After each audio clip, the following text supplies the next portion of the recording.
ಎಲ್ಲ ವೀಕ್ಷಕ ಬಂಧುಗಳಿಗೆ ನಮಸ್ಕಾರ.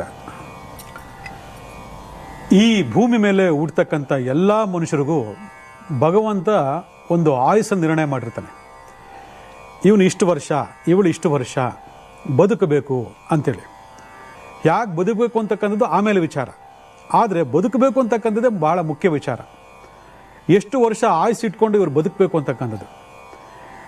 ನೀವೆಲ್ಲ ಭಾಳ ಜನ ತುಂಬ ಅತ್ಯಂತ ಪ್ರೀತಿ ಪಾತ್ರರಾಗಿರ್ತಕ್ಕಂಥ ವ್ಯಕ್ತಿಗಳನ್ನು ಅಥವಾ ಪ್ರೀತಿಸ್ತಿದ್ದಂತಹ ಸ್ಟಾರ್ ನಟರುಗಳನ್ನು ಅಥವಾ ಪ್ರೀತಿಸಿದ ವ್ಯಕ್ತಿಗಳನ್ನು ಕಳ್ಕೊಂಡಾಗ ಅದು ಎಷ್ಟು ಅದಮ್ಯವಾದಂತಹ ದುಃಖ ಆಗುತ್ತೆ ಅಂದರೆ ಅದು ಹೇಳಲು ಅಸಾಧ್ಯ. ಆ ದುಃಖವನ್ನು ಭರಿಸಲಿಕ್ಕೆ ಸಾಧ್ಯವೇ ಆಗೋದಿಲ್ಲ. ಆದರೆ ಪ್ರತಿಯೊಬ್ಬರೂ ಕೂಡ ಈ ರೀತಿ ಆಗುತ್ತಾ ಅಂತಂದರೆ ಖಂಡಿತ ಅಲ್ಲ. ಯಾಕಂದರೆ ಹುಟ್ಟುವಾಗಲೇ ತಾಯಿಯ ಗರ್ಭದಲ್ಲಿ ಆ ಮಗು ಅಂಕುರವಾದಕ್ಕಂಥ ಸಂದರ್ಭದಲ್ಲೇ ನಮಗೆ ಆಯುಸ್ಸು ನಿರ್ಣಯ ಆಗುತ್ತಂತೆ, ಎಷ್ಟು ವರ್ಷ ಬದುಕಬೇಕು ಇವನು ಅಂಥೇಳಿ. ನಿಮಗೆಲ್ಲ ಗೊತ್ತಿದೆ, ನಮ್ಮ ಹಿರಿಯರು ಪೂರ್ವಜರೆಲ್ಲರೂ ಕೂಡ ಮಿನಿಮಮ್ 90, 120, 130, 140 ಈಗ ಈ ಥರ ಬದುಕಿ ಬಾಳ್ದಕ್ಕಂತಹ ವ್ಯಕ್ತಿಗಳಾಗಿದ್ದರು. ಇವತ್ತು ಇದ್ದಾರೆ. ಇವತ್ತು 120 ವರ್ಷ ಸಮಾಜದಲ್ಲಿ 400 ವರ್ಷ, 500 ವರ್ಷ, 600 ವರ್ಷ ಇರೋರು ಇದ್ದಾರೆ. ಎಲ್ಲಿ? ಹಿಮಾಲಯ ತಪ್ಪಲ್ಲಿ ತಪಸ್ಸು ಮಾಡಿಕೊಂಡು ಇವತ್ತು ಇದ್ದಾರೆ. 400 ವರ್ಷ, 500 ವರ್ಷ ಆಗಿದೆ ಅವರಿಗೆ, ಇವತ್ತು ಬದುಕಿದ್ದಾರೆ. ಆದರೆ ಸಮಾಜಮುಖಿಯಾಗಿ ಸಾಂಸಾರಿಕ ಬದುಕಲ್ಲಿ ಬದುಕಿರ್ತಕ್ಕಂಥವ್ರು 100-120 ವರ್ಷ ಇವತ್ತು ಕೂಡ ಬದುಕ್ತಾ ಇದ್ದಾರೆ, ಬಾಳ್ತಾ ಇದ್ದಾರೆ, ಫಸ್ಟ್ ಕ್ಲಾಸ್ ಆಗಿದ್ದಾರೆ. ಆದರೆ ಇತ್ತೀಚಿನ ವರ್ಷಗಳಲ್ಲಿ ನೀವೆಲ್ಲ ನೋಡಿದಾಗೆ ಭಾಳ ಬೇಗ ಕಾಣೆ ಆಗ್ತಿರ್ತಕ್ಕಂಥ ಸಂದರ್ಭ ತಗೊಂಡಾಗ ಏನಪ್ಪ ಇವ್ರಿಗೆ ಇಷ್ಟೇ ಇದ್ದಿದ್ದ ಆಯುಸ್ಸು ಇಷ್ಟು ಬೇಗ ಹೋಗ್ಬಿಟ್ರಲ್ಲ ಅಂಥೇಳಿ ಮಾತಾಡ್ಕೊಳ್ತಕ್ಕಂಥದ್ದು ಸರ್ವೇ ಸಾಮಾನ್ಯ ಆಗೋಗಿದೆ. ಹೇಳಿ ನೋಡಿ, ಎಷ್ಟು ಜನ ಗಂಡಾಂತರ ಅಂತಿಲ್ವಾ? ಅಕಾಲ ಮೃತ್ಯುಗಳು ಯಾಕೆ ಆಗಿಲ್ಲ? ಆತ್ಮಹತ್ಯೆಗಳು ಯಾಕೆ ಮಾಡ್ಕೊಂಡಿಲ್ಲ? ವಿಷ ಕುಡ್ದು ಯಾಕೆ ಸತ್ತಿಲ್ಲ? ಬೆಂಕಿ ಸುಟ್ಕೊಂಡು ಯಾಕೆ ಸತ್ತಿಲ್ಲ? ಆಕ್ಸಿಡೆಂಟ್ ಆಗಿ ಯಾಕೆ ಸತ್ತಿಲ್ಲ?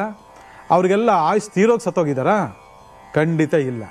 ಇದೆಲ್ಲ ಗಂಡಾಂತರಗಳು, ಇವೆಲ್ಲ ಪ್ರಾರಬ್ಧ ಕರ್ಮಗಳು. ಈ ಪ್ರಾರಬ್ಧ ಕರ್ಮಗಳು, ಈ ಗಂಡಾಂತರಗಳು, ವಂಶ ಪಾರಂಪರ್ಯ ಬರ್ತಕ್ಕಂತಹ ಹಲವಾರು ವಿಚಾರಗಳು ನಮ್ಮ ಆರೋಗ್ಯ, ಆಯಸ್ಸು, ಅಭಿವೃದ್ಧಿ ಮೇಲೆ ಮಾರಕವಾಗಿ, ಪೂರಕವಾಗಿ ಕೆಲಸ ಮಾಡ್ತಿದೆ ಅಂತಂದರೆ ಇದನ್ನು ಯೋಚನೆ ಮಾಡ್ತಕ್ಕಂಥ ವ್ಯಕ್ತಿತ್ವ ನಮ್ದು ಅಲ್ಲವೇ ಅಲ್ಲ.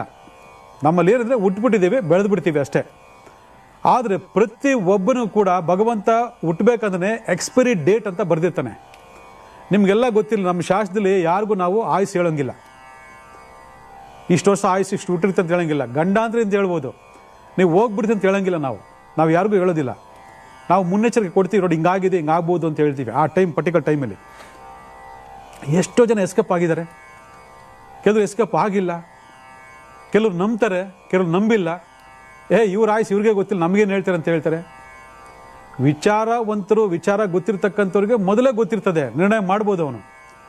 ಶಾಸ್ತ್ರ ಮುಂಚಿತವಾಗಿ ಹೇಳ್ತದೆ, ಹುಟ್ಟುವಾಗ್ಲೇ ಅದರ ಕೊನೆಯ ಹಂತ್ಯ ಕೂಡ ಹೇಳ್ಬಿಟ್ಟಿರ್ತಾರೆ. ಹಾಗಂತೇಳಿ ಜಾತದಲ್ಲಿ ಯಾವುದೋ ಒಂದು ಕೊನೆ ಇಸ್ವಿ ಎಂಡ್ ಮಾಡಿರ್ತಾರೆ ಅಂದರೆ ಅದು ನಿಮ್ಮ ಅಂತ್ಯ ಅಂತಲ್ಲ. ಅದನ್ನು ಮೆನ್ಷನ್ ಮಾಡೋಂಗಿಲ್ಲ, ಹೇಳಂಗಿಲ್ಲ.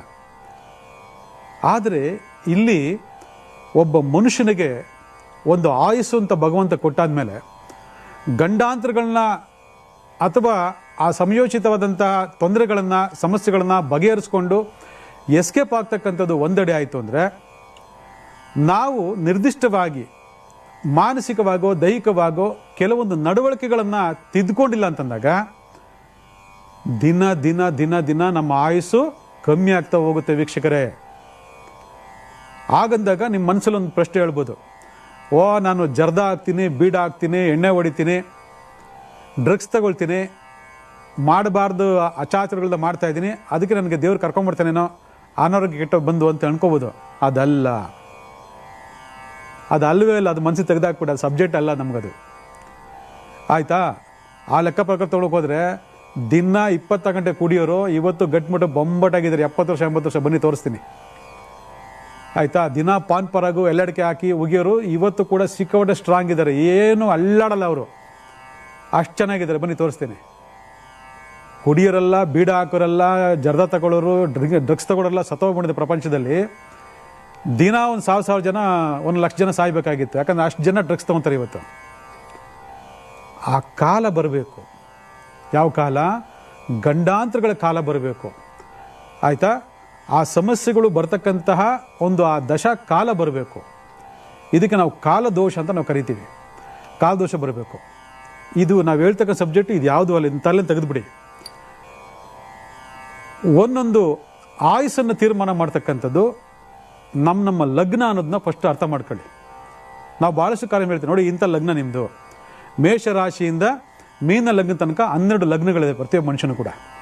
ಆ 12 ಲಗ್ನಗಳಲ್ಲಿ ನಿರ್ದಿಷ್ಟವಾಗಿರ್ತಕ್ಕಂತಹ ಲಗ್ನ ಭಾವದಿಂದ ನಾವು ಕೆಲವೊಂದು ಲೆಕ್ಕಾಚಾರಗಳು ಮಾಡಿಕೊಂಡು ಕೆಲವು ವಿಚಾರಗಳನ್ನು ತಿಳ್ಕೊಂಡು ಆ ವಿಚಾರಗಳಲ್ಲಿ ಬರ್ತಕ್ಕಂತಹ ಲೆಕ್ಕಾಚಾರಗಳನ್ನು ಮನನ ಮಾಡ್ಕೊಂಡ್ಬಿಟ್ರೆ ನೀವು ಹೇಳ್ತೀರಾ, ಶಬಾಸ್, ನೀವು ಹೇಳಿದ್ದು ಕರೆಕ್ಟ್, ಇದು ನನ್ನ ಜೀವನದಲ್ಲಿ ಇದೇ ನಡೀತಾ ಇರೋದು ಅಂತ ನೀವು ಹೇಳ್ತೀರಾ. ಆ ನಿಮ್ಮ ಜೀವನದಲ್ಲಿ ಏನು ನಡೀತಾ ಇದೆ ನಾವು ಹೇಳ್ತೀವಿ ಅದು ನಿಮ್ಮ ಆಯುಸ್ಸನ್ನು ಕುಂಠಿತಗೊಳಿಸ್ತಾ ಇದೆ ಅಂತ. ಆಗ ನೀವು ಪರಿವರ್ತನೆ ಆಗ್ತಿರೋ ಅಥವಾ ಹಾಗೇ ಇರ್ತಿರೋ ಅದು ನಿಮಗೆ ಬಿಟ್ಟಿದ್ದು. ಯಾಕಂದರೆ ಶಾಸ್ತ್ರಜ್ಞರಾಗಿ ನಾವು ಹೇಳ್ಬೇಕಾಗಿರೋದು ನಮ್ಮ ಕರ್ತವ್ಯ. ಇದನ್ನು ಯಾರು ಹೇಳೋಕ್ಕೆ ಸಾಧ್ಯ ಇಲ್ಲ, ಯಾರು ಇದ್ರ ರಿಸರ್ಚೇ ಮಾಡಲ್ಲ. ಶಾಸ್ತ್ರದಲ್ಲಿ ಯಾವಾಗಲೂ ಕೂಡ ರಿಸರ್ಚ್ ಇರಬೇಕು, ಸಂಶೋಧನೆ ಇದ್ದಾಗ ಮಾತ್ರನೇ ಪ್ರತಿ ಒಂದು ವಿಚಾರಗಳು ಗೊತ್ತಾಗ್ತಕ್ಕಂಥದ್ದು. ಇಲ್ಲಾಂದರೆ ಅಪ್ಪ ಹಾಕಿದ ಆಲ್ದ ಮರ ಅಂತೇಳಿ ಅದಕ್ಕೆ ಹೋಗಿ ನೇಣು ಹಾಕೋ ಸ್ಥಿತಿ ಬರ್ತದೆ. ಯಾರೋ ಒಂದು ಪುಸ್ತಕ ಬರೆದಿರ್ತಾರೆ, ಒಂದು ಪುಸ್ತಕ ಇನ್ನೊಂದು ಪುಸ್ತಕ ಬರೆದಿರ್ತಾರೆ, ಆ ಪುಸ್ತಕ ಇರೋದು ಈ ಪುಸ್ತಕ ಇರೋದಿಲ್ಲ, ಅರ್ಧಂಬರ್ದು ನಾಲೆಡ್ಜು ಅದನ್ನ ಇಟ್ಕೊಂಡು ಆ ಪುಸ್ತಕ ಬದನಾಗಿ ಕೇಳ್ಕೊಂಡು ಹೋಗ್ತಾರೆ. ಆದರೆ ಆ ರಿಸರ್ಚ್ ಅಂತಕ್ಕಂಥದ್ದು ಅವ್ನು ಬರೆದಿರೋದು ಕರೆಕ್ಟಾ, ಅವ್ರು ಹೇಳಿದ್ರು ಕರೆಕ್ಟಾ, ನಮ್ಮ ಪೂರ್ವಜರು ಇಷ್ಟು ಲೆಕ್ಕಾಚಾರ ಹೇಗೆ ಮಾಡಿದ್ರು, ಯಾವುದೇ ಬೈನಾಕ್ಲರ್ ಇಲ್ಲದೆ, ಯಾವುದೇ ಸ್ಯಾಟಲೈಟ್ ಇಲ್ಲದೆ, ಯಾವುದೇ ಇದಿಲ್ಲದೆ ಆ ಕಾಲದಲ್ಲೇ ಋಷಿಮುನಿಗಳು ಖಗೋಳ ವಿಜ್ಞಾನ ಬರೆದಿದ್ರು ಅಂದರೆ ಅರ್ಥ ಮಾಡ್ಕೊಳ್ಳಿ. ಸೋಲಾರ್ ಸಿಸ್ಟಮ್, ಅಲ್ಲಿ ಸೌರಮಾನದಲ್ಲಿ ಎಂತೆಂಥ ಗ್ರಹಗಳು ಇಲ್ಲಿದ್ದಾವೆ, ಎಷ್ಟು ದೂರದಲ್ಲಿದ್ದಾವೆ ಅದನ್ನು ಅವತ್ತಿನ ಕಾಲದಲ್ಲೇ ಬರೆದಿಟ್ಟಿದ್ರು. ಇವತ್ತು ನಾವೆಲ್ಲ ಏನೇನೋ ಕಂಡಿಡ್ಕೊಂಡು ನಾವು ಕರೆಕ್ಟ್ ಅಂತೀವಿ, ಅವ್ರು ಅವತ್ತೇ ಬರೆದಿಟ್ಟಿದ್ರು ಸಾವಿರಾರು ವರ್ಷಗಳ ಹಿಂದೆ. ಆಗಿದ್ದಾಗ ಈ ಜ್ಞಾನ ಅಂತಕ್ಕಂಥದ್ದು ಪರಿಪೂರ್ಣವಾಗಿ ಪ್ರತಿಯೊಬ್ಬರಿಗೂ ಅರ್ಥ ಆದಾಗ ಮಾತ್ರನೇ ನಮ್ಮ ಆಯುಸ್ಸನ್ನು ಹೆಚ್ಚು ಮಾಡ್ಕೊಳ್ಳೋಕೆ ಸಾಧ್ಯ. ಭಗವಂತ ಎಷ್ಟು ಕೊಟ್ಟಿದ್ದಾರೆ ಬಿಟ್ಟಿದ್ದಾರೆ ಬೇರೆ ಪ್ರಶ್ನೆ, ಬಟ್ ಪ್ರತಿಯೊಬ್ಬರೂ ಕೂಡ ಆಯುಸ್ಸನ್ನು ಜಾಸ್ತಿ ಮಾಡ್ಕೋಬೋದು. ಪ್ರತಿಯೊಬ್ಬರೂ ಕೂಡ ನಿರ್ದಿಷ್ಟವಾದಂತಹ ಆಯಸ್ಸು ಅಂತಿರುತ್ತೆ ಅಂತೇಳಿ ಜಾತಕ ಭಾಳ ಸ್ಪಷ್ಟವಾಗಿ ಹೇಳ್ತದೆ. ಆದರೆ ಆಯುಸ್ಸನ್ನು 100 ವರ್ಷದ ನಂತರ 120, 130, 140, 150, 160, 200, 300, 400 ಹೇಗೆ ಮಾಡ್ಕೊಡೋಣಂತ ಒಬ್ಬರಾದ್ರು ಯೋಚನೆ ಮಾಡಿದ್ದೀರಾ? ನೋ, ಒಬ್ಬರು ಯೋಚನೆ ಮಾಡಿಲ್ಲ. ನೀವು ಹೇಳೋದೇನೋ ಅವ್ನಿಗೆ ಆಯುಸ್ 200 ವರ್ಷ ಆಯಿತು, ಅದಕ್ಕೆ 200 ವರ್ಷ ಬದುಕಿದ್ದಾನೆ ಅಂತ ಹೇಳ್ತೀರಾ. ಖಂಡಿತ ಇಲ್ಲ, ಎಲ್ಲರಿಗೂ ಆಯುಸ್ ಇರ್ತದೆ. ಇದನ್ನ ಇಟ್ಕೊಳ್ಳಿ. ನಮ್ಮ ಆರೋಗ್ಯವನ್ನು ಹೇಗೆ ನಾವು ಕಾಪಾಡಿಕೊಂಡು ಬರ್ಬೋದೋ ಹಾಗೆ ನಮ್ಮ ಆಯುಸ್ಸನ್ನು ಕೂಡ ನಾವು ಜಾಸ್ತಿ ಮಾಡ್ಕೊಳ್ತಾ ಬರ್ಬೋದು. ಇದು ಸಬ್ಜೆಕ್ಟ್. ಇವತ್ತು ನಿಮಗೆಲ್ಲ ಆಶ್ಚರ್ಯ ಆಗ್ಬೋದು, ಹೌದಾ, ಎಲ್ರಿಗೂ ಆಸೆ ಹುಟ್ಬಿಡ್ಬೋದು, ನಮ್ಮ ಆಯುಸ್ಸನ್ನು ನಾವು ಜಾಸ್ತಿ ಮಾಡ್ಕೋಬೋದಾ ಅಂತ ನೀವೆಲ್ಲ ಆಸೆ ಹುಟ್ಸ್ಕೋಬೋದು. ಅದೆಲ್ಲ ವಿಚಾರ. ನೀವೆಲ್ಲ ಹೇಳ್ತಿರಲ್ಲ, ಅಷ್ಟೇ ಹಣೆ ಬರ, ಇಷ್ಟೇ ಹಣೆ ಬರ, ಹಣೆ ಬರಕ್ಕೆ ಹೊಣೆ ಯಾರು, ಹಣೆ ಬರ ಚೇಂಜ್ ಮಾಡೋಕ್ಕಾಗಲ್ಲ ಅಂತ ಹೇಳ್ತಿರಲ್ಲ. ಹಣೆ ಬರೋಕ್ಕೆ ಹೊಣೆ ನಾವೇ, ಅದು ಯಾರೂ ಅಲ್ಲ. ಆದರೆ ಹಣೆ ಬರದಲ್ಲಿ ಏನು ಬರೆದಿದೆ ಅದನ್ನು ಸಾಧನೆ ಮಾಡ್ತಕ್ಕಂಥ ಛಲವಂತರ ನಾವಾಗಬೇಕು. ಆ ಛಲ ನಮ್ಮಲ್ಲಿ ಇತ್ತು ಅಂತಂದಾಗ ಜೀವನದಲ್ಲಿ ಏನು ಬೇಕೋ ನಾವು ಸಾಧನೆ ಮಾಡ್ಬೋದು. ಇವತ್ತು 100 ವರ್ಷ, 150 ವರ್ಷ, 200 ವರ್ಷ, 300 ವರ್ಷ ಬದುಕಿ ಬಾಳ್ತಿದ್ದಾರಲ್ಲ, ಅವ್ರು ನೋಡಿ ಏನು ಹೇಳ್ತೀರಾ ನೀವು? ಅವರು ನಮಗೆ ಮನುಷ್ಯರಲ್ವಾ? ಆದರೆ ಅವ್ರಿಗೆ ನಮಗಿರೋ ವ್ಯತ್ಯಾಸ ಏನು? ತುಂಬ ಅದ್ಭುತವಾದಂಥ ವ್ಯತ್ಯಾಸಗಳಿದ್ದಾವೆ, ಭಾಳ ಅಜಗಜಾಂತರವಾಗಿರ್ತಕ್ಕಂಥ ವ್ಯತ್ಯಾಸಗಳಿದ್ದಾವೆ. ಆ ವ್ಯತ್ಯಾಸಗಳು ನೀವು ಯಾವತ್ತು ಅರ್ಥ ಮಾಡ್ಕೊಳ್ತೀರೋ ಆವತ್ತು ಕೂಡ ನೀವು ದೀರ್ಘಾಯುಗಳಾಗ್ತೀರಾ. ನೋಡಿ, ಪ್ರತಿಯೊಬ್ಬನು ಕೂಡ ಬಹಳ ಅದ್ಭುತವಾದಂಥ ಒಂದಿದೆ. ಏನಪ್ಪ ಅಂತಂದರೆ ಬಾಲಾಯು ಅಂತ ಹೇಳ್ತೀವಿ. ಬಾಲಾಯು ಅಂದರೆ ಬಾಲಕನಾಗಿದ್ದಾಗ ಮಾತ್ರ ಅವನಿಗೆ ಆಯುಸ್ ಇರ್ತದೆ ಅಂತೇಳಿ. ಇವತ್ತು ಎಷ್ಟೋ ನೋಡಿದ್ದೀವಿ ನಾವು. ಬಾಲಾಯು ಅಂದ್ರೇನು? 1 ವರ್ಷದಿಂದ 12 ವರ್ಷಗಳ ತನಕ ಅಂತ ಹೇಳ್ತೀವಿ. 1 ವರ್ಷದಿಂದ 12 ವರ್ಷ ತನಕ ಯಾವ ಬೇಕಾದ್ರೂ ಹೊಟ್ಟೋಗ್ಬೋದು ಅವನು. ನೀವು ಅಂತೀರ ಅವನು ಬಾಲಾಯು, ಅವನಿಗೆ ಅಷ್ಟೇ ಇದ್ದಿದ್ದು ಆಯುಸು ಅಂತ ಹೇಳ್ತಾರೆ, ಕೆಲವರು ಹೇಳ್ತಾರೆ. ಆದರೆ ಅದು ಗಂಡಾಂತರಿಂದ ಹೋಗಿದ್ದು ಅಂತಕ್ಕಂಥದ್ದು ಒಬ್ಬರು ಯೋಚನೆ ಮಾಡೋದಿಲ್ಲ. ಅವನು ಅನ್ನೆಚುರಲ್ ಆಗಿ ಸಾಯ್ತಾನೆ. ಅವನು ಇದಕ್ಕಿದ್ದಾಗ ಏನು ಹೊಟ್ಟೋಗ್ಬಿಡೋದಿಲ್ಲ. ಅನ್ನೆಚುರಲ್ ಆಗಿ ಏನೋ ಒಂದು ಪ್ರಾಬ್ಲಮ್ ಆಗಿ ಆ ಮಕ್ಕಳು ಹೋಗ್ತಾರೆ. ಹೋದರೆ ಅವ್ನಿಗೆ ಇದ್ದಿದ್ದು ಅಷ್ಟೇ ಆಯುಸು ಬಿಡಪ್ಪ, ಅಲ್ಪ ಆಯುಸು ಬಿಡಪ್ಪ ಅಂತ ಹೇಳ್ಬಿಡ್ತಾರೆ. ಅದು ರಾಂಗ್ ಕಾನ್ಸೆಪ್ಟ್, ನೆನ್ಪಿಟ್ಕೊಳ್ಳಿ. ಒಂದು ಸರಿ ಈ ಥರ ಏನೋ ಘಟನೆ ನಿಮ್ಮ ಮನೇಲಿ ನಡೆದಿದ್ರೆ ಅದನ್ನೊಂದ್ಸಲಿ ವಿಚಾರ ವಿಮರ್ಶೆ ಮಾಡಿ. ನಾವು ಹೇಳ್ತಿರೋದು ನಿಮಗೆ ಅನಿಸ್ಬೋದು, ಯಾಕಂದ್ರೆ ಇಷ್ಟು ದಿನ ನಿಮ್ಮ ತಲೆಯಲ್ಲಿ ಅವ್ನಿಗೆ ಅಷ್ಟೇ ಇದ್ದಿದ್ದು ಆಯುಸು ಓಟೋದ ಅಂದ್ಕೊಂಡಿರ್ತೀರ. ಅದಲ್ಲ, ಅದು ಗಂಡಾಂತರ. ಇವತ್ತಿನ ಕಾರ್ಯಕ್ರಮ, ಇವತ್ತು ನಾಳೆ ಕಾರ್ಯಕ್ರಮ ನೋಡಿ ನೀವೆಲ್ಲ ತೀರ್ಮಾನ ಮಾಡಬೇಕು. ಜಾತಕ ಅಂತಕ್ಕಂಥದ್ದು ಎಷ್ಟು ಪ್ರಾಮುಖ್ಯತೆ ಇದೆ, ಎಷ್ಟು ಮಹತ್ವ ಇದೆ, ಜಾತಕನ ನಾವು ಯಾಕೆ ಬರೆಸ್ಬೇಕು ಅಂತಕ್ಕಂಥದ್ದನ್ನ ನೀವು ಲೆಕ್ಕಾಚಾರ ಮಾಡಿ ನೋಡಬೇಕು. ಆ ಥರ ಯೋಚನೆ ಮಾಡ್ತಕ್ಕಂಥ ಸಬ್ಜೆಕ್ಟ್ ಇದು. ಯಾಕಂದರೆ ಯಾರಿಗೆ ಬೇಡ ಆಯುಸ್ಸು? ಯಾರು ಕಳ್ಕೊಳ್ಳೋಕೆ ಇಷ್ಟಪಡ್ತಾರೆ? ಅದು ಮನುಷ್ಯ ಅಂತ ಹುಟ್ಟಿದ ಮೇಲೆ ಭಾಳ ಜನ ಹೇಳ್ಬೋದು, ನಾನು ಕೇಳಿ ಸಮಾಜದಲ್ಲಿ, ಅಯ್ಯೋ ಈ ಆಯುಸೇ ಬೇಡ, ಎಲ್ಲ ನಿಮಗೆ ದಾರಿ ಎರೆದು ಬಿಡ್ತೀನಿ, ನಾನು ಇವಾಗಲೇ ಹೋಗ್ಬಿಟ್ರೆ ಸಾಕು ಅಂತಕ್ಕಂಥ ಮಾತುಗಳನ್ನ ಮಾತಾಡ್ತಾರೆ. ಯಾಕಂದರೆ ಮಾನಸಿಕವಾಗಿ ದೈಹಿಕವಾಗಿ ಅಷ್ಟೊಂದು ಜರ್ಜರಿತವಾಗೋಗಿರ್ತಾರೆ ಅವರು. ಅವ್ರಿಗೆ ಬಾಳಿ ಬದುಕೋಕ್ಕೆ ಆಸೆ ಇರೋದಿಲ್ಲ, ಯಾಕಂದ್ರೆ ಅಷ್ಟು ಕಷ್ಟ ಕೋಟೆಗಳು ಅನುಭವಿಸ್ಬಿಟ್ರು ಆ ಮಾತುಗಳು ಬರ್ತದೆ. ಆದರೆ ನಿನ್ನ ಜೀವ ಕೊಟ್ಬಿಡೋದಾಗ ಅಯ್ಯೋ ಇರಪ್ಪ ಸ್ವಲ್ಪ ಯೋಚನೆ ಮಾಡ್ತೀನಿ, ಇನ್ನೇನು ದಾರಿ ಇದೆ ನೋಡೋಣ ಅಂತ ಹೇಳ್ತಾರೆ. ಯಾರು ಹಂಗೆ ಹೇಳ್ಬೇಡ, ಟೈಮ್ ಹಂಗೆ ಹೇಳ್ತಾರೆ ಅಷ್ಟೇ. ಯಾರೂ ನಿಮ್ಗೆ ದಾರಿ ಎರೆದು ಕೊಟ್ಬಿಡೋದಿಲ್ಲ ಆಯುಸನ್ನು. ಎಲ್ರಿಗೂ ಬದುಕಿಗೆ ಇಷ್ಟ ಇರ್ತದೆ. ಆದರೆ ಕಷ್ಟ ಕಾರ್ಪಣ್ಯಗಳು ಆ ರೀತಿ ಕಾಡಿದಾಗ ಮಾನವ ಮಾತಾಡೋದು ಸಹಜ, ಅದು ನಿಜವಾದಂಥ ಸ್ಥಿತಿ ಅಲ್ಲ. ಆದರೆ ಇಲ್ಲಿ ಬಾಲಾಯು ಅಂತಕ್ಕಂಥ ಇದು, ಅಲ್ಪಾಯು ಅಂತಕ್ಕಂಥದ್ದು, ಮಧ್ಯಾಯು ಅಂತಕ್ಕಂಥದ್ದು, ಪೂರ್ಣಾಯು ಅಂತಕ್ಕಂಥದ್ದು, ದೀರ್ಘಾಯು ಅಂತಕ್ಕಂಥದ್ದು ಮೊದಲೇ ಭಗವಂತ ನಿರ್ಣಯ ಮಾಡಿರ್ತಾನೆ ಅಂತಕ್ಕಂಥದ್ದು ಇಲ್ಲಿ ಶಾಸ್ತ್ರ ಭಾಳ ಸ್ಪಷ್ಟವಾಗಿ ಹೇಳ್ತದೆ. ಇಷ್ಟಿಷ್ಟಿದೆ ಅಂಥೇಳಿ. ಯಾಕಂದರೆ ನಮ್ಮ ಗ್ರಹಗತಿಗಳ ಆಧಾರದ ಮೇಲೆ ಇದನ್ನು ನಾವು ಲೆಕ್ಕಾಚಾರ ಮೂಲಕ ನಿರ್ಧಾರ ಮಾಡಿಬಿಟ್ಟಿರ್ತೀವಿ. ನಾವು ನಿರ್ಧಾರ ಮಾಡೋದಿಲ್ಲ, ಲೆಕ್ಕಾಚಾರ ನಿರ್ಧಾರ ಮಾಡಿರ್ತದೆ, ಇಷ್ಟು ವರ್ಷ ಅಂತ. ಆದರೆ ಈ ಸಬ್ಜೆಕ್ಟ್ನ ಕೇಳ್ದ ಅನಿಸ್ಬೋದು ನಿಮಗೆ, ಎಸ್ ನಾವೇ ನಮ್ಮ ಆಯುಸನ್ನ ಹಾಳು ಮಾಡ್ಕೊಳ್ಳೋದಕ್ಕೆ ಕಾರಣ, ನಾವು ಹಿಂಗೆ ಮಾಡಬಾರ್ದಾಗಿತ್ತು, ತಪ್ಪಾಯಿತು. ನೋಡಿ, ಅಲ್ಪಾಯುನಲ್ಲೇ ಹೊರಟೋದ, ಬಾಲಾಯುನಲ್ಲೇ ಹೊರಟೋದ, ಮಧ್ಯಾಯುನಲ್ಲೇ ಹೊರಟೋದ, ಪೂರ್ಣಾಯುನಲ್ಲೇ ಹೊರಟೋದ, ದೀರ್ಘಾಯುನಲ್ಲೇ ಹೊರಟೋದ ಅಂತಾರೆ. ದೀರ್ಘಾಯು ಎಲ್ರಿಗೂ ಬೇಕು, ಆಯಿತಾ? ಪ್ರತಿಯೊಬ್ಬರು ಆಸೆ ಪಡೋದು ದೀರ್ಘಾಯುದ್ರು ಸಾಕು ಅಂತ. ಕೆಲವರು ಹೇಳ್ಬೋದು, ಸಾಕಪ್ಪ ನನಗೆಲ್ಲ ದೇವ್ರು ಕೊಟ್ಟಿದ್ದಾನೆ, ಎಲ್ಲ ಆಗಿದೆ, ಮಕ್ಕಳು ಮೊಮ್ಮಕ್ಕಳು ಎಲ್ಲ ಬಂದರು, ಎಲ್ರಿಗೂ ಜವಾಬ್ದಾರಿ ಕಳ್ಕೊಂಡಿದ್ದೀನಿ, ಇನ್ನೇನು ಬೇಕು ನಮಗೆ, ಕೈ ನಡೆಯಲ್ಲ ಕಾಲು ನಡೆಯಲ್ಲ, ಈ ರೋಗ ಆ ರೋಗ, ಅಯ್ಯೋ ಕರ್ಕೊಂಬಿಟ್ರೆ ಸಾಕು ಅಂತಕ್ಕಂಥದ್ದು ಕೆಲವರು ಹೇಳ್ತಾರೆ. ಯಾವಾಗ? ಪೂರ್ಣಾಯು ದೀರ್ಘಾಯುನಲ್ಲಿ. ಆದರೆ ಈ ಬಾಲಾಯುನಲ್ಲಿ ಹೋಗಿದ್ದು ಒಂದು ಕಡೆ ಆಯಿತು ಅಂದರೆ ಭಾಳ ಒಂದು ಒಳ್ಳೆಯ ಸಮಯ ಅಂತ ತಗೊಂಡಾಗ ಅದು ಈ ಏನು ಹೇಳ್ತೀವಿ ಮಧ್ಯಾಯು ಮತ್ತು ಪೂರ್ಣಾಯು ಅಂತೀವಲ್ಲ, ಈ ಸಂದರ್ಭ ಇದೆಯಲ್ಲ, ಇದು ಭಾಳ ಇಂಪಾರ್ಟೆಂಟಾಗಿ ನಡೀತದೆ. ಯಾಕಂದರೆ ನಮಗೆ ಯೌವನ ಬಂದ ಮೇಲೆ ನಾವೆಲ್ಲ ಕಣ್ತೆರೆದು ರೆಕ್ಕೆ ಬಿಚ್ಚಿ ಹೊರಗಡೆ ಪ್ರಪಂಚ ನೋಡೋಕೆ ಶುರು ಮಾಡ್ತೀವಿ. ಅಲ್ಲಿವರೆಗೂ ಅಲ್ಪಾಯಿನಲ್ಲೂ ಕೂಡ ನಾವು ವಿದ್ಯಾಭ್ಯಾಸ, ತಂದೆ ತಾಯಿ ಸಂಗಡ ಅದು ಇದು ಕಾಲ ಕಳ್ಕೊಂಡು ಹೋಗ್ತೀವಿ ಹೊರತು, ಯಾವಾಗ ನಾವು ಹೊರಗಡೆಲಿಂದ ಬರ್ತೀವಿ ಆಗ 21 ನಂತರ ಅಂತ ಹೇಳ್ತೀವಿ ಲೆಕ್ಕಾಚಾರ ಪ್ರಕಾರ. 21 ನಂತರ ನಮ್ಮಲ್ಲಿ ಗರಿಗಿರ್ತಕ್ಕಂತಹ ಆಸೆ ಆಕಾಂಕ್ಷೆಗಳು, ನಮ್ಮ ಅವಕಾಶಗಳು, ಸಮಯ ಸಂದರ್ಭಗಳು, ನಮ್ಮ ಆಸೆ ಅಭಿಲಾಷೆಗಳು ಮತ್ತು ನಮ್ಮ ಹೋರಾಟ, ನಮ್ಮ ಬದುಕು, ಇದೆಲ್ಲ ಕೂಡ ಮನುಷ್ಯನಿಗೆ ನಾನಾ ರೀತಿಯಾಗಿರ್ತಕ್ಕಂತಹ ಒಂದು ಯೋಜನೆಗಳನ್ನ ಕೊಡೋ ಜೊತೆಗೆ ಅವನಲ್ಲಿ ಆಸೆಗಳನ್ನ ಹುಟ್ಟಿಸಿ ಅದು ಮಾಡಬೇಕು, ಇದು ಮಾಡಬೇಕು, ಹಾಗೆ ಮಾಡಬೇಕು, ಹೀಗೆ ಮಾಡಬೇಕು ಅಂತಕ್ಕಂಥ ಒಂದು ಯಥೇಚ್ಛವಾದಂಥ ಬಯಕೆಗಳನ್ನು ತಂದುಕೊಟ್ಟು ಅವನು ಬದುಕಬೇಕು, ಮಾಡಬೇಕು ಅಂತಕ್ಕಂಥ ಒಂದು ಉತ್ಕಟವಾದಂತಹ ಆಸೆ ಹುಟ್ಬಿಡ್ತದೆ. ಆದರೆ ಆ ಕಾಲಕ್ರಮದಲ್ಲೇ ಎಲ್ಲೋ ಒಂದು ಕಡೆ ವ್ಯತ್ಯಾಸ ಆಗೋಗ್ತದೆ ಅಂತಂದಾಗ ಅದು ನಾವೇನು ಹೇಳ್ತೀವಿ, ನೋಡಪ್ಪ ಇನ್ನೇನು ಬಾಳಿ ಬದುಕಿ ಇನ್ನೇನು ಮುಂದೆ ಬರೀಬೇಕು, ಅಷ್ಟರಲ್ಲೇ ಅವನು ಹೊರಟೋದ, ಅವನು ಅಲ್ಪಾಯು, ಅವನಿಗೆ ಆಯುಸ್ ಇದ್ದಿದ್ದೆ ಎಷ್ಟು ಅಂತ ಹೇಳ್ತೀವಿ. ಆದರೆ ಅಲ್ಪಾಯು ಅಲ್ಲ ಇದ್ದಿದ್ದು, ಅವನಿಗೆ ಆಯುಸ್ಸಿತ್ತು, ಅದು ಗಂಡಾಂತರ ಬಂದು ತೊಗೊಂಡೋಗಿತ್ತು ಅಂದಾಗ ಅವನು ಅಲ್ಪಾಯು ಅಂತ ನಿರ್ಧಾರ ಮಾಡೋದು ಅಕ್ಷಮದ ಅಪರಾಧ ಆಗ್ತದೆ. ಯಾಕಂದರೆ ಪ್ರತಿ ಒಬ್ರಿಗೂ ಸಾಮಾನ್ಯ ಜನಕ್ಕೆ ನೆನಪಿಟ್ಕೊಳ್ಳಿ, ಶಾಸ್ತ್ರ ಹೇಳಿರೋದು ಏನಂತಂದರೆ 120 ವರ್ಷ ಆಯುಸ್ಸು ಅಂತೇಳಿ. 120 ವರ್ಷ ಆಯುಸ್ಸು ನೋಡಿ, ಹುಟ್ಟುನಿಂದ ಕೊನೆವರೆಗೂ ಕೂಡ. ಕೊನೆ ಏನು? ಹುಟ್ಟು, ಬಾಲ್ಯ, ಯೌವನ, ಮಧ್ಯಮ, ಮುಪ್ಪು. ಈ ಮುಪ್ಪು 120 ವರ್ಷಗಳ ಕಾಲ ಅಂತ ಹೇಳ್ತದೆ. ಸಾಲ್ದ 120 ವರ್ಷ. ಆದರೆ ಎಷ್ಟು ಜನ ಇದನ್ನು ತಲುಪಿದ್ರೆ ಹೇಳಿ ನೋಡೋಣ. ತಲುಪಕ್ಕಾಯ್ತಾ? ತಲುಪಕ್ಕಾಗಿಲ್ಲ. ಈ ಮಧ್ಯದಲ್ಲಿ ಈ ಹುಟ್ಟು, ಬಾಲ್ಯ, ಯೌವನ, ಮಧ್ಯಮ, ಮುಪ್ಪು, ಈ 4 ಹಂತಗಳು ಏನಾದರೂ ವ್ಯತ್ಯಾಸ ಆಯಿತು ಅಂದರೆ ಅವನಿಗೆ ಇದ್ದಿದ್ದೇ ಆಯುಸ್ ಬಿಡಪ್ಪ, ಅವನು ಓದ ಅಥವಾ ಹೋಯ್ತಾ ಮಗು, ಓದಳ ಹೆಂಗಸು, ಓದಳ ಹುಡುಗಿ, ಈ ಥರ ಹೇಳೋವಂಥ ಮಾತುಗಳಿದೆ ಹೊರತು ಒಂದು ಸರಿ ಅದನ್ನು ವಿಚಾರ ವಿಮರ್ಶೆ ಮಾಡಿ ನೋಡ್ತಕ್ಕಂಥ ವ್ಯತ್ಯಾಸ ಇಲ್ಲವೇ ಇಲ್ಲ.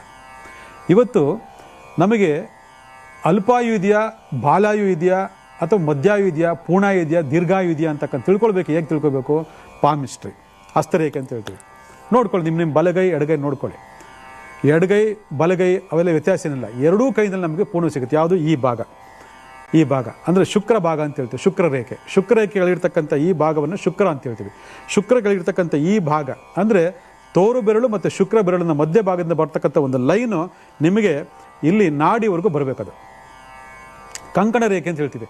ಕಂಕಣ ರೇಖೆ ಒಳಗೆ ತನಕ ಯಾವುದು ಸ್ಪಷ್ಟವಾಗಿ ಸ್ಫುಟವಾಗಿ ನೀಟಾಗಿ ಬರ್ತದೆ, 120 ವರ್ಷಗಳ ಕಾಲ ಆಯುಸ್ಸು. ನೆನ್ಪಿಟ್ಕೊಳ್ಳಿ. ಅಲ್ಲಿಗೆ ಆ 120 ವರ್ಷ ಆಯುಸ್ಸು ಅಂತಕ್ಕಂಥದ್ದು ನಾವು ಶಾಸ್ತ್ರ ಪ್ರಕಾರ ಹೇಳಿದ್ರು ಕೂಡ ನಿಮಗೆ ಅಲ್ಲಿ ಆ ಲೈನು ಯಾವುದು ತೋರು ಬೆರಳು ಮತ್ತು ಮಧ್ಯ ಬೆರಳಿಂದ ಬರ್ತಕ್ಕಂಥ ಆ ಒಂದು ಲೈನ್ಸಲ್ಲಿ ಏನಾದರೂ ಡಿಸ್ಟರ್ಬೆನ್ಸ್ಗಳೇನಾದ್ರು ಇತ್ತು ಅಂದರೆ ನೋಡ್ಕೊಳ್ಳಿ, ಕೈ ತೆಗೆದು ನೋಡ್ಕೊಳ್ಳಿ, ತೆಗೆದು ನೋಡ್ಕೊಂಡು ಗೊತ್ತಾಗ್ತದೆ. ಹಿಂಗೆ ನೀಟಾಗಿ ಕಾಣಿಸುತ್ತೆ, ಹಿಂಗೆ ಇಲ್ಲಿಂದ ಇಲ್ಲಿಗೆ ಕ್ಲೀನಾಗಿ ಬಂದಿರ್ತದೆ, ಹಿಂಗೆ ಚಂದ್ರಾಕಾರದಲ್ಲಿ ನೀಟಾಗಿ ಬಂದಿರ್ತದೆ. ಈ ಬಂದಿರತಕ್ಕಂಥ ಭಾಗದಲ್ಲಿ ಏನಾದರೂ ಆ ರೇಖೆಗೆ ತೊಂದರೆಗಳು ತಾಪತ್ರೆಗಳೇನೋ ಬಂದಿದ್ರೆ, ಅಂದರೆ ಲೈನ್ಸ್ಗಳೇನಾದರೂ ಕಟಿಂಗ್ಸ್ ಆಗಿದ್ರೆ, ಇಂಟು ಮಾರ್ಕ್ ಇದ್ದರೆ, ಚೌಕ ಇದ್ದರೆ, ಅಥವಾ 0 ಇದ್ದರೆ, ಅಥವಾ ಆಯುಸ್ ಲೈನಲ್ಲಿ ಕಪ್ಪು ಚುಕ್ಕೆ ಇದ್ದರೆ ನಿಮಗೇನಾಗ್ತದೆ, ಆ ಒಂದು ವರ್ಷದ ಭಾಗದಲ್ಲಿ ಒಂದು ಅನಾಹುತ ಗ್ಯಾರಂಟಿ ಅಂತಕ್ಕಂಥದ್ದು ಸ್ಪಷ್ಟವಾಗಿ ಹೇಳ್ತದೆ. ಭಗವಂತ ನಮ್ಮ ಜಾತಕದಲ್ಲಿ ನಿರ್ದಿಷ್ಟವಾದಂಥ ಆಯುಸ್ಸನ್ನು ಕೊಟ್ಟಿದ್ರೂ ಕೂಡ ಆ ಆಯುಸ್ಸು ಮುಗಿಯದೇ ನಾವು ಅಂತ್ಯವಾಗ್ತಿದ್ದೀವಿ ಅಂದರೆ ನಮ್ಮ ನಡವಳಿಕೆಗಳಿಂದ ಅಂತೇಳಿ ಕಾರ್ಯಕ್ರಮವನ್ನು ಪ್ರಾರಂಭ ಮಾಡಿದ್ವಿ. ಆದರೆ ಆ ನಡವಳಿಕೆಗಳನ್ನು ಸರಿಪಡಿಸ್ಕೊಂಡಾಗ ನಾವು ದೀರ್ಘಾಯುವಂತರಾಗಿ ಬದುಕ್ಬೋದು, ಜೀವನದಲ್ಲಿ ಸುಖ ಶಾಂತಿ ಬದುಕ್ಬೋದು ಅಂತಕ್ಕಂಥದ್ದು ಇದರ ಕಾರ್ಯಕ್ರಮದ ಉದ್ದೇಶ. ಆದರೆ ಮಧ್ಯದಲ್ಲಿ ವಿಚಾರಗಳ ವಿನಿಮಯ ಆಗಲೇಬೇಕು, ಆವಾಗಲೇ ತಲೆಗೆ ಹೋಗೋದಿಲ್ಲ. ಇಲ್ಲಿ ಒಂದು ವಿಚಾರಪ್ಪ ಅಂದರೆ, ಪ್ರತಿಯೊಬ್ಬನಿಗೂ ಆಯುಸ್ಸನ್ನು ಸೂಚನೆ ಮಾಡೋದು ಯಾವುದು ಜಾತಕದಲ್ಲಿ ಗೊತ್ತಿದೆ ನಿಮಗೆ. ಕೆಲವರಿಗೆ ಶಾಸ್ತ್ರದವರಿಗೆ ಗೊತ್ತಿರ್ತದೆ. ಹೌದು, ನಮಗೆ ಆಯುಸ್ಸನ್ನು ಸೂಚನೆ ಮಾಡ್ತಕ್ಕಂಥದ್ದು ಕಾಲಪುರುಷನಿಂದ 8ನೇ ಮನೆ ಅಂತ ಹೇಳ್ತೀವಿ. ಹೌದಾ? ಕಾಲಪುರುಷನಿಂದ 8ನೇ ಮನೆ ನಮ್ಮ ಆಯುಸ್ಸನ್ನು ಸೂಚನೆ ಮಾಡ್ತದೆ. ನಮ್ಮ ಇಂಡಿವಿಜುವಲ್ ಜಾತಕದ ಯಾವ ಸೂಚನೆ ಮಾಡ್ತದೆ? ನಮ್ಮ ಲಗ್ನ ಭಾವದಿಂದ 8ನೇ ಮನೆಯನ್ನು ಸೂಚನೆ ಮಾಡ್ತದೆ. ನೋಟ್ ಮಾಡ್ಕೊಳ್ಳಿ ಇವೆಲ್ಲ. ನಮ್ಮ ಲಗ್ನ ಭಾವದಿಂದ 8ನೇ ಮನೆ ನಮ್ಮ ಆಯುಸ್ಸನ್ನು ಸೂಚನೆ ಮಾಡ್ತದೆ. ಯಾಕೆ ಸೂಚನೆ ಮಾಡ್ತದೆ? ಆ ಒಂದು ಭಾಗದಲ್ಲಿ ಅಂದರೆ 8ನೇ ಮನೆ, ಲಗ್ನದಿಂದ 8ನೇ ಮನೆಯಲ್ಲಿ ಯಾವ ಗ್ರಹ ಇದೆ ನೋಡಿ. ವೆರಿ ವೆರಿ ಇಂಪಾರ್ಟೆಂಟ್ ಇದು. ನಿಮಗೆಲ್ಲ ಭಾಳ ಜನ ಏನಂತಂದರೆ, ಬೇಡಪ್ಪ ಅದ್ರ ಬಗ್ಗೆ ತಿಳ್ಕೊಳ್ಳೋದೇ ಬೇಡ ಅಂದ್ಬಿಡ್ತೀರಾ. ಆದರೆ ಯಾಕೆ ತಿಳ್ಕೋಬೇಕು ಅಂತಂದರೆ, ಭಯ ಪಡೋದಕ್ಕೋಸ್ಕರ ಅಲ್ಲ. ಎಷ್ಟಿದೆ ಅಷ್ಟು ಇದ್ದೇ ಇರ್ತದೆ, ಹೋಗ್ತಾ ಇರಬೇಕು. ಆದರೆ ಭಯ ಪಟ್ಕೊಂಡು ಯಾವುದೋ ಒಂದು ಕರ್ಮಾಂಗವನ್ನು ಮಾಡ್ಕೊಂಡು ಅಲ್ಪಾಯುಸ್ಸಿಗೆ ಹೋಗ್ಬಿಟ್ರೆ ಯಾರು ಹೊಣೆ ಇದಕ್ಕೆ ಹೇಳಿ ನೋಡೋಣ. ಅದಕ್ಕೆ ಆಯುಸ್ಸು ಅಂತ ತಕ್ಷಣ ಎದುರ್ಕೊಳ್ಳೋದು ವಿಚಾರ ಆಗಲಿ, ತಿಳ್ಕೊಳ್ಳೋದೇ ಬೇಡ ಅಂತ ವಿಚಾರ ಆಗಲಿ ಭಾಳ ಜನ ಮಾಡ್ತೀರ. ನೀವು ತಲೆನ ತೆಗೀರಿ ಅದನ್ನು ಫಸ್ಟು, ಆಯಿತಾ? ನಾವೆಲ್ಲರೂ ದೀರ್ಘಾಯುಗಳು, ಜ್ಞಾಪಕ ಇಟ್ಕೊಳ್ಳಿ, ದೀರ್ಘಾಯುಗಳು. ಅರ್ಥ ಮಾಡ್ಕೊಳ್ಳಿ. 90 to 120 ದೀರ್ಘಾಯು ಅಂತ ಹೇಳ್ತೀವಿ, ಆಯಿತಾ? 60 to 80 ಪೂರ್ಣಾಯು ಅಂತ ಹೇಳ್ತೀವಿ ನಾವು. ಹಿಂಗೆ ಒಂದೊಂದು ಲೆಕ್ಕಾಚಾರಗಳಿದ್ದಾವೆ. ಆದರೆ ನಾವೆಲ್ಲರೂ ದೀರ್ಘಾಯುಗಳಾಗಬೇಕು ಅಂತಂದಾಗ ಇದನ್ನು ನೀವು ಕೇಳಲೇಬೇಕಾಗ್ತದೆ. ಲಗ್ನದಿಂದ 8ನೇ ಮನೆ ಆಯುಸ್ಸು ಸ್ಥಾನ. ಆಯುಸ್ಸು ಸ್ಥಾನದಲ್ಲಿ ಯಾವ ಗ್ರಹ ಇದೆ ಅದು ನಿಮ್ಮ ಆಯುಸ್ಸನ್ನು ನಿರ್ಧಾರ ಮಾಡ್ತದೆ. ಒಂದು ಇದು ಶಾಸ್ತ್ರ ರೀತಿ ಇರ್ತಕ್ಕಂಥದ್ದು, ಇದು ನಿಖರವಾದ ಸತ್ಯ. ಅಲ್ಲಿ ಏನಾದರೂ ಪಾಪ ಗ್ರಹಗಳಿದ್ದರೆ ಅಲ್ಲಿ ನಿರ್ಧಾರ ಆಗ್ತಿದೆ ನಿಮ್ಮ ಆಯುಸ್ಸು ಎಷ್ಟಿದೆ ಅಂತ. ಇದು ಆಯುಸ್ಸು ನಿರ್ಧಾರ ಆಗೋದಲ್ಲ, ಗಂಡಾಂತರಗಳು ಏನೋ ಇದೆಯಾ ಆ ಪರ್ಟಿಕ್ಯುಲರ್ ಟೈಮಲ್ಲಿ ಅಂತಕ್ಕಂಥದ್ದು ಭಾಳ ಸ್ಪಷ್ಟವಾಗಿ ಹೇಳ್ತದೆ.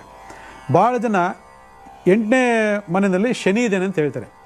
ಶನಿ ಆಯುಸ್ಸು ಕಾರಕ ಅನ್ನೋದು ಗೊತ್ತಿದೆ ನಿಮಗೆ. ಶನಿನೇ ನಮ್ಗೆ ಆಯುಸ್ಸು ಕೊಡೋದು ನೋಡಿ, ಶನಿನೇ ನಮಗೆ ಆಯುಸ್ಸು ಕೊಡೋದು. ದೀರ್ಘಾಯು ಅಂತ ಏನಾದ್ರು ಇದ್ದರೆ ಅವನು ಶನಿ ಭಗವಾನ್ ಮಾತ್ರನೇ, ನೆನ್ಪಿಟ್ಕೊಳ್ಳಿ. ಆದರೆ ಒತ್ಕೊಂಡು ಹೋಗೋರು ಅವರೇನೆ, ಇದು ನೆನ್ಪಿಟ್ಕೊಳ್ಳಿ. ಯಾಕೇಳಿ ಒತ್ಕೊಂಡು ಹೋಗೋರು ಅವರೇನೆ. ಅದು ಯಾವುದೇ ಆಗಿರ್ಬೋದು, ಬಾಲ್ಯಾಯು ಆಗಿರ್ಬೋದು, ಅಲ್ಪಾಯು ಆಗಿರ್ಬೋದು, ಮಧ್ಯಾಯು ಆಗಿರ್ಬೋದು, ಪೂರ್ಣಾಯು ಆಗಿರ್ಬೋದು, ದೀರ್ಘಾಯು, ಯಾವುದೇ ಅಂತಲ್ಲಿ ಶನಿ ಭಗವಾನ್ ಎಂಟ್ರಿ ಆದಮೇಲೆ ಒಬ್ಬ ಮನುಷ್ಯನಿಗೆ ಅಂತ್ಯ ಆಗ್ತಕ್ಕಂಥದ್ದು. ಯಾಕೆ ಕೊಟ್ಬಿಟ್ಟು ಯಾಕೆ ಕಿತ್ಕೊಳ್ತಾರೆ, ಕೊಟ್ಟರು ಯಾಕೆ ಇವರು ಈಗ ಸುಮ್ಮನೆ ಇರಲ್ಲ ಅಂತ ನೀವು ಪ್ರಶ್ನೆ ಮಾಡ್ಬೋದು. ಪಾಪಗ್ರಹ ಪುಣ್ಯಗ್ರಹ ಅಂತಕ್ಕಂಥದ್ದು ಬಗ್ಗೆ ನಾವು ಪ್ರತಿನಿತ್ಯ ಮಾತಾಡ್ತಿರ್ತೀವಿ. ಇದನ್ನೇ ಜನ್ಮದೋಷ ಅಂತ ನಾವು ಕರಿತೀವಿ. ಆದರೆ ಒಂದು ನೆನಪಿರಲಿ, ನಿಮ್ಮ 8ನೇ ಮನೆಯಲ್ಲಿ ಶನಿ ಇದ್ದರೆ ನೀವು ದೀರ್ಘಾಯುಗಳು. ನೋಡಿ ಹೆಂಗಿದೆ ಸಬ್ಜೆಕ್ಟು. 8ನೇ ಮನೆಯಲ್ಲಿ ನೀವು ಶನಿ ಭಗವಾನ್ ಇದ್ದರೆ ನೀವು ದೀರ್ಘಾಯುಗಳು.